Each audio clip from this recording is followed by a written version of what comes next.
स्वागत है आपका एक बार फिर से हमारे चैनल फिनस्ट्रीट पे। तो आज की जो वीडियो है वो आप लोगों के लिए काफी ज्यादा इंटरेस्टिंग होने वाली है, क्योंकि आज की वीडियो में हम बात करने वाले हैं क्रिप्टो करेंसी की शुरुआत की। जी हाँ, हम बात करेंगे क्रिप्टो करेंसी की हिस्ट्री की, कि क्रिप्टो करेंसी का आइडिया कहाँ से आया, कैसे ये सारी चीज शुरू हुई। बिटकॉइन के बारे में तो सबको पता है, लेकिन क्रिप्टो करेंसी से पहले ऐसा क्या हुआ कि क्रिप्टो करेंसी की शुरुआत हुई। आज हम इसके बारे में बात करेंगे। तो अगर आप जानना चाहते हैं तो वीडियो के एंड तक जरूर बने रहिए, वीडियो काफी ज्यादा इंटरेस्टिंग होने वाली। तो चलिए बिना देर के वीडियो को करते हैं स्टार्ट। लेकिन इससे पहले चैनल पर नए आए हैं तो चैनल को कर लीजिए सब्सक्राइब, ताकि ऐसे ही इन्फॉर्मेशन आपको आगे भी देखने को मिलती रहे, एंड बेल आइकन को भी क्लिक करना बिल्कुल ना भूलिए।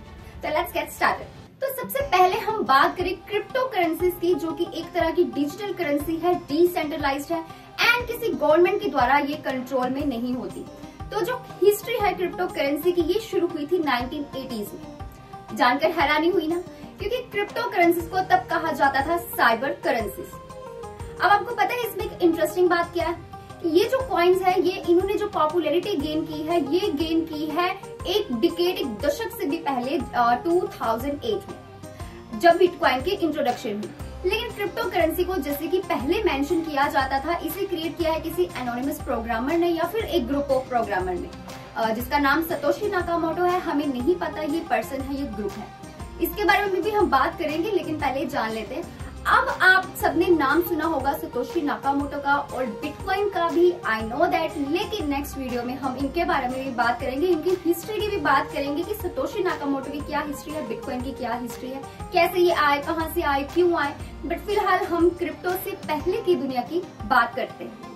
तो जैसे जो मेंशन है अबव, क्रिप्टो करेंसी 2009 में जो कि शुरुआत हुई, तो क्रिप्टो करेंसीज है वो बिल्कुल अपने शिखर पर जा चुकी थी बिटकॉइन के आने से। बहुत सारे पिछले सालों में इसकी जो पॉपुलैरिटी है, ये ग्रोथ होती हुई हमें देखी गई है। हमने इसकी ग्रोथ ही देखी है, बहुत सारे लोगों ने इसमें इन्वेस्ट भी किया है बिटकॉइन की पॉपुलैरिटी को देखते हुए। लेकिन इस वीडियो में हम एक ब्रीफ में जाएंगे, थोड़ी हिस्ट्री जानेंगे क्रिप्टो करेंसीज की एंड किस तरह से क्रिप्टो करेंसीज आई हमारी दुनिया में। तो कहीं नहीं जाइएगा, वीडियो को एंड तक जरूर देखिएगा। तो क्रिप्टो करेंसी सबसे पहले मेंशन हुई थी 1980s में, और ज्यादा प्रिसाइजली बोलूं तो 1989 में। अब ये ओनली अर्ली 1990s की बात है, जब क्रिप्टोग्राफिक प्रोटोकॉल्स होते थे एज वेल एज सॉफ्टवेयर होते थे, ये शुरू हुए थे, डेवलप होने शुरू हुए थे एंड इनेबल हुई थी एक creation truly decentralised digital currency की। और 2008 में जब सतोशी नाकामोटो का नाम, जो कि एक सिडोनिम पर्सन है, हमें नहीं पता ये कौन है, इसने एक पेपर को पब्लिश किया था, जिसमें आउटलाइन किया गया था इस सिस्टम के बारे में, जिसमें वो क्रिएट कर रहे थे एक डिजिटल करेंसी को, जिसके लिए किसी थर्ड पार्टी की जरूरत नहीं थी। सतोशी नाकामोटो का पेपर प्रैक्टिकली लॉन्च हुआ था क्रिप्टो करेंसी रेवोल्यूशन में। तो जैसे क्रिप्टो करेंसी सबसे पहले इमर्ज हुआ 1983 में, जब एक अमेरिकन क्रिप्टोग्राफर डेविड चाम ने पब्लिश की एक कॉन्फ्रेंस पेपर को, जिसमें आउटलाइन किया गया एक अर्ली फॉर्म को, एनोनिमस क्रिप्टोग्राफिक इलेक्ट्रॉनिक मनी। अब ये जो कॉन्सेप्ट था, ये था उस करेंसी का जिसे आप भेज सकते थे अनट्रेसेबली, यानी कि इसे कोई ट्रेस नहीं कर सकता था। इस मैनर से इसे बनाया गया था एंड इसके लिए किसी सेंट्रलाइज्ड एंटिटीज की जरूरत भी नहीं थी, मतलब कि किसी बैंक की जरूरत नहीं थी। 1995 में चाओ ने बिल्ड किया अपने अर्ली आइडियाज को एंड डेवलप किया एक प्रोटो क्रिप्टो करेंसी को, जिसका नाम डिजी कैश दिया गया।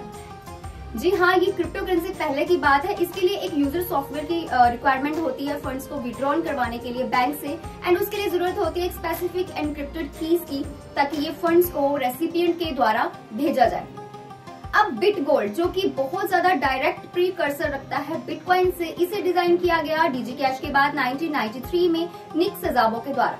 अब इसके लिए एक जरूरत थी एक ऐसे पार्टिसिपेंट की जो कि डेडिकेटेड कंप्यूटर पावर जिसके पास हो, जो इन क्रिप्टोग्राफिक पजल्स को सोल्व करता हो, एंड जिन्होंने इसे सोल्व किया उन्हें रिवॉर्ड भी दिया गया।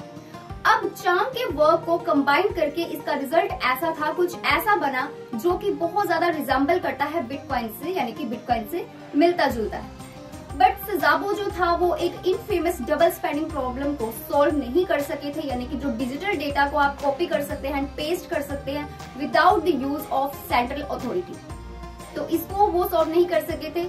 जिसके बाद एक दशक हो गया, एक दशक के बाद जब एक मिस्टीरियस पर्सन आया, और हम कह सकते हैं कि ग्रुप आया, जिसने एक सिडोनिम अपना नाम यूज किया जिसका नाम था सतोशी नाकामोटो। उसने एक हिस्ट्री को क्रिएट किया बिटकॉइन के नाम से और बाद में क्रिप्टो करेंसीज को मोशन में वो लेके आए। कैसे? उन्होंने एक पब्लिश किया एक पेपर को, व्हाइट पेपर को, जिसका नाम दिया गया बिटकॉइन, जो था एक peer to peer electronic cash system. तो ये थे क्रिप्टो करेंसी से पहले की बात। अब बात आती है कि ये सतोशी नाकामोटो जो हमें नहीं पता कि कौन है, कोई पर्सन है, ये ग्रुप है, इसकी क्या हिस्ट्री है, ये आखिर है कौन, तो वो भी हम बात करेंगे लेकिन अगले वीडियो में। तो देखना ना भूले हमारे चैनल फिनस्ट्रीट को ऐसे ही इंटरेस्टिंग हिस्ट्री के लिए, ऐसे ही इंटरेस्टिंग स्टोरीज के लिए, क्योंकि नेक्स्ट वीडियो में हम बात करने वाले हैं सतोशी नाकामोटो की हिस्ट्री की एंड हम बिटकॉइन की भी हिस्ट्री के बारे में डिटेल में बात करेंगे, इसकी हिस्ट्री के बारे में डिटेल में बात करेंगे। अब आप नीचे कमेंट सेक्शन में ये बताइए कि क्रिप्टो करेंसी से पहले की जो हिस्ट्री है डीजी कैश वाली, ये आपको कैसी लगी, कितनी इंटरेस्टिंग लगी? Must tell in comment section. So that's all for today's video. मिलते हैं अगली वीडियो में। Stay tuned until next update.